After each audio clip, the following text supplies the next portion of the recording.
E aí galera, tudo bem com vocês?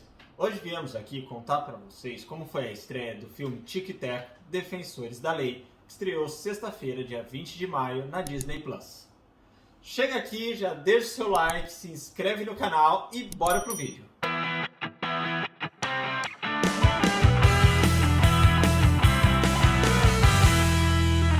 Esse filme foi baseado no desenho animado lançado pela Disney em 1983 na Disney Channel, só lá nos Estados Unidos. No Brasil, ele chegou em 1993 na Rede Globo. Depois, em 1999 até 2003, ele passava no SBT. Tic e Teco, os dois esquilinhos da Disney, eles aparecem muito no filme do Pato Donald. Mas a sua primeira aparição nas telinhas foi em 1943 no desenho do Pluto. Os dois personagens, eles têm personalidades muito distintas. O Tico, ele é mais analítico, ele é mais seguro, ele é mais focado. Já o Teco, ele é completamente oposto. Ele é perspicaz, muito descontraído, ele é impulsivo e é muito engraçado. Todo doido, né?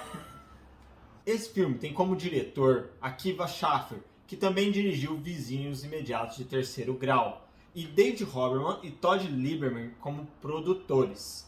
Além desses três, tem um grande elenco contando com a participação de John Mulaney fazendo o Tico.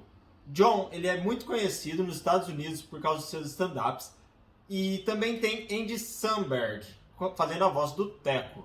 Quem lembra do Brooklyn Nine-Nine? Pois é, ele ganhou até um Globo de Ouro interpretando o Detetive Peralta. Esse filme, ele é um live action, ou seja, ele mistura desenho com imagens da vida real, personagens reais, objetos reais. Isso caracteriza ele como um live action. A produção aqui tá muito bem feita. Eu consegui notar que os desenhos, eles possuem sombras, eles possuem um tanto de profundidade. E isso deixou a produção muito realista. Parece que é realmente uma interação entre o desenho animado e o mundo real. O filme começou com o Teco chegando na escola, descendo do ônibus escolar, aquele bem tradicional americano, modelinho antigo. E nessa parte tinham personagens humanos e personagens desenho. Quando ele chegou e foi para a sala de aula, ele que é todo engraçadão, ele quis fazer uma brincadeira, pegou um lápis e enfiou dentro do olho dele porque ele achou que ia ser divertido. Ele falou, eu acho que eu vou.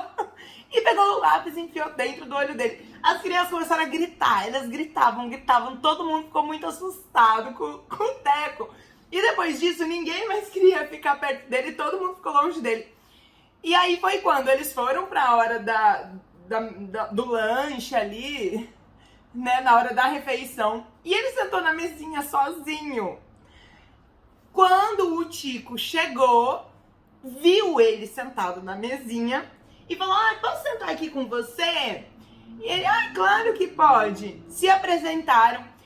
O Tico falou pro Teco, olha, eu posso te ajudar, você pode fazer coisas engraçadas, mas que não sejam desse jeito. Porque assim você pode assustar as pessoas. Então eu posso tentar te ajudar a fazer um humor de uma maneira mais sadia e tal. E aí, a partir daí, eles viraram muito amigos. Essa amizade deles, inclusive, começou... Foi essa amizade, essa vivência deles que deu origem ao desenho animado deles, Tico e Teco, né? Sim, porque na época da escola, eles aprontaram todas. E depois, quando terminaram a escola, antes de terminar a escola ali, eles estavam fazendo figuração em filmes e musicais e tal. E depois que eles terminaram a escola, eles receberam uma ligação oferecendo para eles um programa próprio. E eles aceitaram e foi quando começou o Tic e Teco, Defensores da Lei. Depois desse programa, que já estava rolando, o Teco, para alimentar o seu ego, arrumou um produtor. E esse produtor propôs para ele fazer um lançamento de um programa só dele, que era o 00 Teco. Quando o Tico descobriu, e isso que ele ia fazer, ele falou, não, mas isso vai ser bom para os defensores da lei. E o Tico disse, não, mas como assim? Você já pensou que isso pode acabar com o nosso programa? Não, não vai acabar e eu vou fazer. E para alimentar o próprio ego e para fazer o que ele queria, ele seguiu e falou, não, eu vou fazer o meu programa sozinho. E vai ser bom pra gente. Não foi bom coisa nenhuma. O programa deles acabou por causa desse outro que o Teco se aventurou em fazer. O programa deles acabou. E o programa do Teco 00 Teco acabou logo depois do episódio piloto. E isso fica bem nítido no filme. O filme mostra desde o lançamento, mostra toda a trajetória deles, desde o lançamento dos desenhos que a Disney fez. Ela mostra cenas da série original, lá de 1980. Verdade. Dos desenhinhos, aqueles desenhos que a gente assistia na televisão. Você que teve sua infância na década de 90, 80, 90, né? Mas no Brasil, 90. Eu, quando era criança, assistia muito. Então você sabe do que a gente tá falando. Naquelas televisões com uma cor não tão boa, colorida já, mas uma cor não tão boa, mas aqueles desenhos, e reproduz no filme exatamente daquele jeito. Sim. Esse filme ele é bem profundo nessa parte, porque ele mostra muito os problemas de ter uma amizade muito apegada, onde os dois amigos começam a fazer tudo junto, começam a tomar decisões juntos. Cada um não tem uma vida, se tornou uma vida para os dois. E quando um quer fazer alguma coisa diferente, o outro se sente no direito muito de cobrar essa satisfação. Ai, por que você fez isso sem falar comigo? Você escondeu isso de mim? E aí que mostra, eu acredito que seja uma crítica muito forte do filme nisso, que as amizades as pessoas começam a se distanciar. E as amizades muitas vezes acabam por causa disso. Por causa dessa cobrança exagerada que um tem sobre o outro. Sim, dessa cumplicidade que às vezes não tem das duas partes. Inclusive no filme ele retrata uma fala do Tico. Ah, mas eu fiz isso por você, eu fiz isso, você tinha o dever de me contar. Exatamente. E o Teco, por sua vez, achava que não tinha que dar satisfação. E isso leva ao rompimento de muitos artistas na vida real mesmo, como a gente sempre vê por aí, de artistas que tinham uma carreira em conjunto e de repente eles se separam e cada um vai para um lado, né? Sim, a gente vê muito disso no cinema, mas fica muito nítido quando se trata de música. Muitas duplas, muita banda acabam se separando. Eu acho que na música é mais nítido do que nos filmes, mas acontece em todos os meios. Inclusive, esse filme é um alerta para os pais, para as crianças, porque esse filme é para toda a família. Tomar cuidado, pensar um pouco mais nisso na vida pessoal, porque é muito comum esse tipo de coisa acontecer. Enquanto o Teco recomeça a sua carreira de artista, o Tico está onde? Sentado atrás de um computador, num escritório, vendendo seguro de vida. Ele lá, ele é o funcionário do mês. Ele é todo dedicado. Ele arrumou uma parceira, que a princípio a gente não sabia quem era. Depois a gente descobriu que era uma cachorra. E ele tinha a vida dele regrada como uma pessoa normal, fora dos holofotes. Sim, fora dos holofotes. Enquanto o Teco apareceu como harmonizado digitalmente, como disseram no filme, ele apareceu em 3D, enquanto o Tico ainda estava no formato de desenho animado, retratando muito como hoje em dia a harmonização facial, cirurgias plásticas e tudo o que tá em alta nos dias de hoje, né? E aquele que continuou no seu trabalho normal, ele não tinha por que fazer a sua harmonização digital. Nessa tentativa de reerguer sua carreira, o Teco estava vivendo como uma subcelebridade. E aí, quando ele foi pra FanCon, que ele ia participar da FanCon, a nossa Comic Con, chegando na FanCon, tinham vários personagens de filmes antigos da mesma época. Filmes e desenhos, né, antigos da mesma época. Mas o que mais chamou a atenção foi que ele chegou no stand de quem? De quem? De quem? Do Sonic feio! Sim, aquele Sonic feio. Que no filme do Sonic, quando eles foram fazer o primeiro filme, tinha saído um trailer com um Sonic horrível, que não tinha dado certo. Eles tiveram que fazer um remake do filme pra lançar, aí sim, o Sonic de verdade. Olha aqui nos cards, a gente deixou aqui linkado pra vocês o review sobre o filme do Sonic explicando essa bagunça que aconteceu. E no filme, eles trouxeram essa referência do Sonic feio. Então foi muito legal. Do lado do stand tinha o Castiçal, da Bela e a Fera também. E aí ele começou a conversar com o Sonic feio. Foi o personagem que ele começou a interagir, né? Sim, e outra coisa interessante nesse filme é que ele faz muita, mas muita referência a outros filmes, outros desenhos. Mais pra frente a gente vai ver mais coisas que ele faz referência. Como, por exemplo, que nem a Dani citou, o Sonic feio, a ideia que não deu certo. Não deu certo, eles usaram. E ficou muito engraçado. Sim. O Castiçal da Bela e a Fera. E aí, mostrando essa vida do Tico, de trabalhador. Várias vezes ele foi, né? Funcionário do mês. Ele recebe uma ligação do Monte, que fazia parte do desenho animado deles, pedindo pra ir até a casa dele, porque ele queria conversar com o Tico. O Tico chegou na casa do Monte pra poder conversar. Quem chegou lá também? O Teco. Todo boyzão, todo moderno, todo bonitão. O Tico olhou pra ele e não gostou nem um pouco de ter visto. Você via que ele tava com a mágoa ainda, que ele tinha mágoa, né? Então ele não queria conversar com o Teco.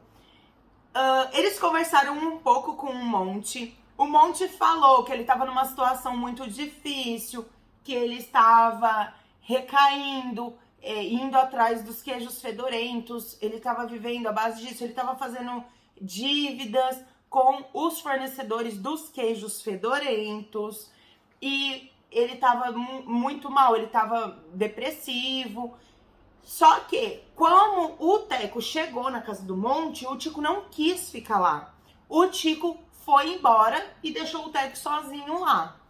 Sim, mais uma crítica feita pelo filme, que é a vida solitária que muitos artistas têm quando eles param a sua carreira. Porque enquanto tá no auge, é tudo holofote, tudo uma maravilha, todo mundo quer estar perto. Mas quando eles se tornam subcelebridades, ou até menos, um pouco, eles se arrasam. Quando perdem a fama, né? Quando perdem a fama.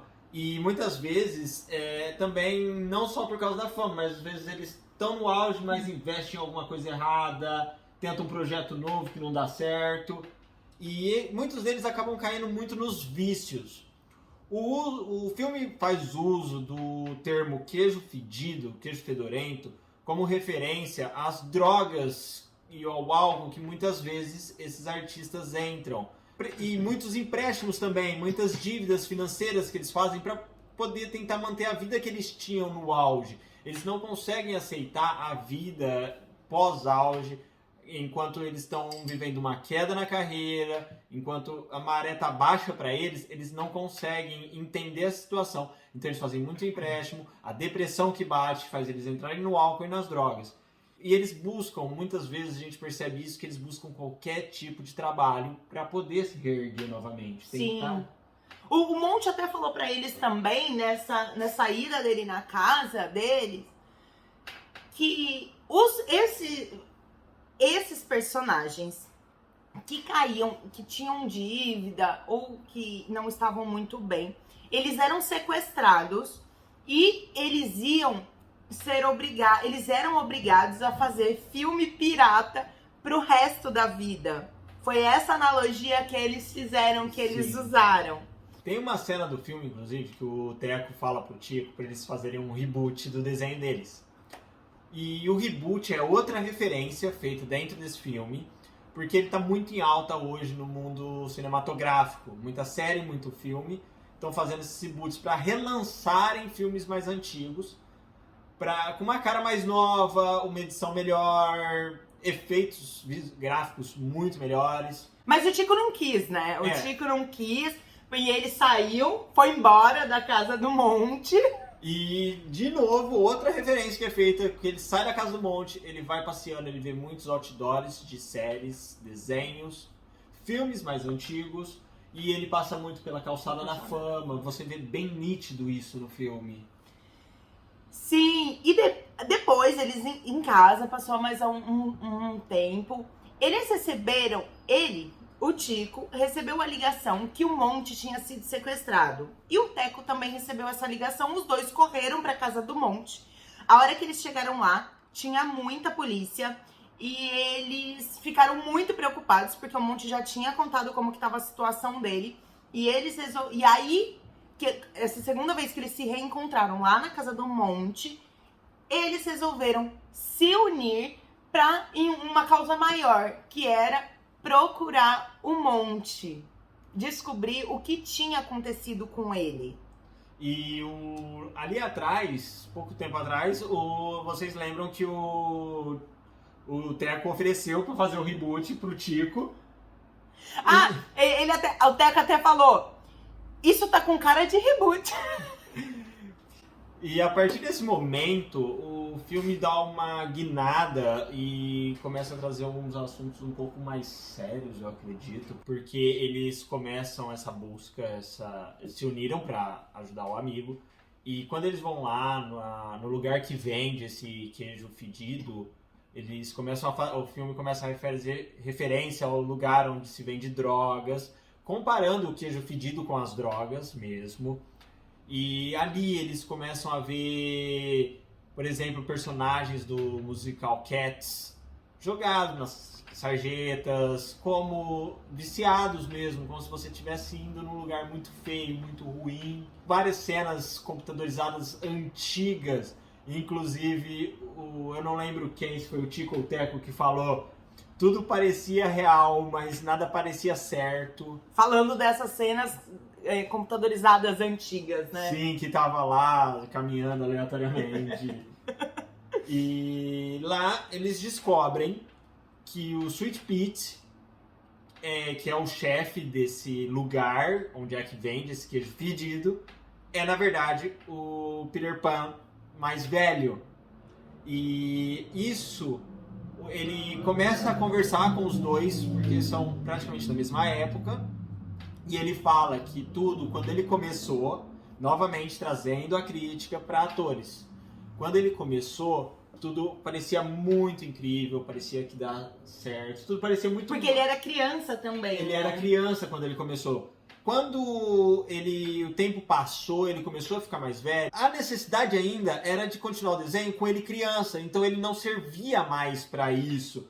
Então ele foi descartado, foi muito descartado. E isso, ele deixou explícito o quanto isso magoa os atores que vivem aquele personagem, que acreditam. Porque muitos atores hoje, eles entram no personagem, é difícil até eles voltarem para a realidade. Além das referências dos desenhos animados que são feitos, dos filmes, eles introduziram referências a novas tecnologias. Como, por exemplo, quando eles estão lá na sala com o Sweet Pete, o Teco lá, com aquele jeitão dele e tudo, repara que ele está usando um smartwatch. Inclusive fala que eles poderiam sincronizar os aplicativos. Eu tenho também! Foi bem engraçado e é uma referência a hoje, que todo mundo praticamente usa um smartwatch. O Sweet Pete, também eles descobrem ali que o Sweet Pete, ele é o dono dos estúdios piratas, que escravizavam os personagens antigos, faziam modificações e faziam eles trabalharem. Então também é o do Sweet Pete. E a ação do filme, ela se dá muito nesse âmbito dessa investigação. Voltando ao que era o desenho, que eles investigavam as coisas, esse filme, ele traz muito... A ação contida nele é mais sobre a investigação do caso do Monte. faz referência também, esse filme, a gente percebe que faz referência até a brinquedos da época. Como, por exemplo, a boneca da Rapunzel, que você puxava e esticava o cabelo. Muitas referências sobre o Lego. E a raquete com aquela bolinha que fez referência no filme do Sonic. Tinha o Cabeça de Batata também, gente. O filme continuou com o Tico e Teco junto com a Ellie, que era uma atriz humana de verdade. Então os três fizeram parte dessa aventura durante todo o filme. Fizeram também referências ao Tio Patinhas, South Park, Garfield. Tem o Atim da Branca de Neve, os Três Porquinhos. E voltaram novamente a fazer referências sobre o desenho deles, do Tico e Teco. Sim, e olha só, o Sweet Peach fala para os outros comparsas dele em determinado momento que era muito fácil de descobrir aonde que o Teco tava. E eles falaram, como?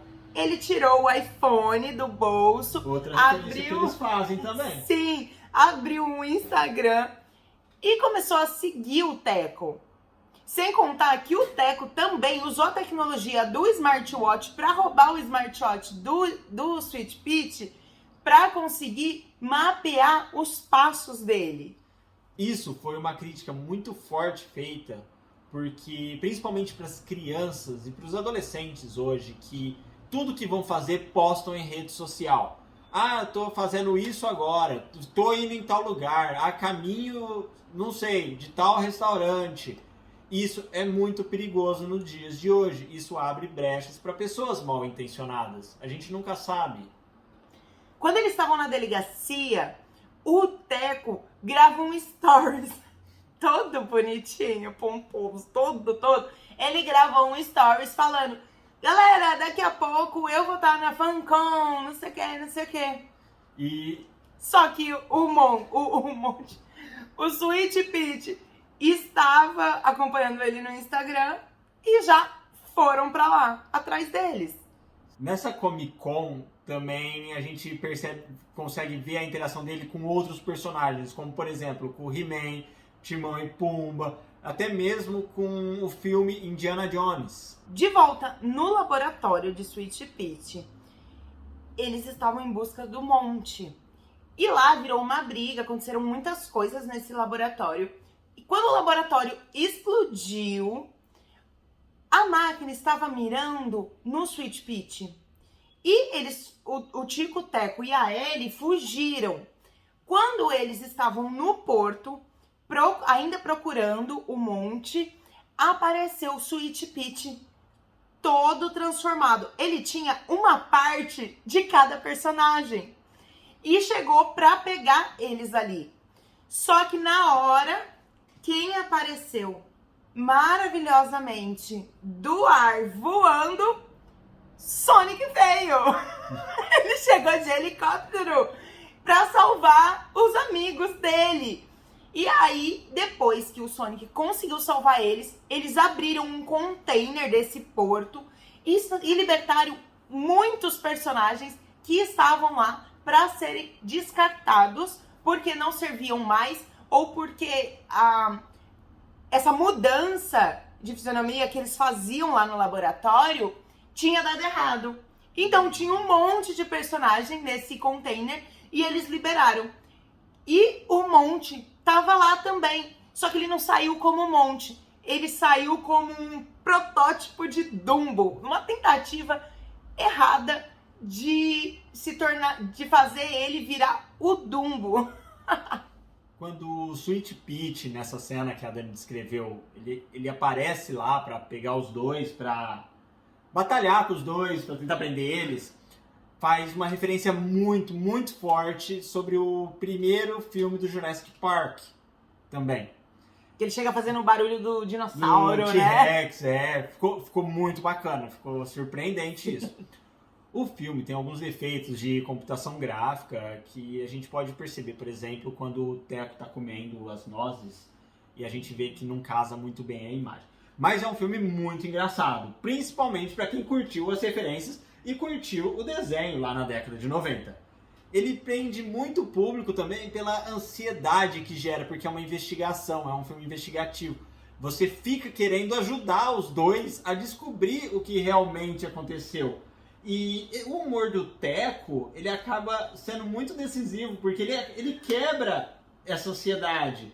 Ele faz ele tem algumas atitudes irreverentes ali no meio, que você não espera por isso, e acaba se tornando uma coisa engraçada. É, porque se não fosse o Teco, talvez não ia ficar, talvez não ia ser um filme engraçado, porque eu não sei, mas eu acredito que todo o humor do filme gira em torno do Teco. Sim, das falas dele, da postura dele, das falas, do que ele apronta, todo o humor gira em torno dele. Então, essa irreverência dele é o que traz a pitada de humor necessária, né, pra esse filme. Com certeza.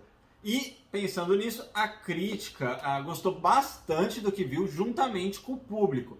A crítica deu nota de 80% e o público deu nota de 85%, segundo o Rotten Tomatoes. Ou seja, ficou uma produção muito boa mesmo, que tanto a crítica quanto o público gostou. Sim, e você? Deixa aqui nos comentários pra gente saber. Você já assistiu? Você vai assistir? Nós recomendamos você assistir, porque vale muito a pena. Deixa aqui nos comentários se você já assistiu, o que você achou do filme. E se você quiser saber sobre outros filmes ou séries, também deixa aqui no comentário. Não se esquece de deixar seu like, se inscrever no canal, ativar o sininho para não perder nenhum vídeo. Um beijo. Tchau! Até mais!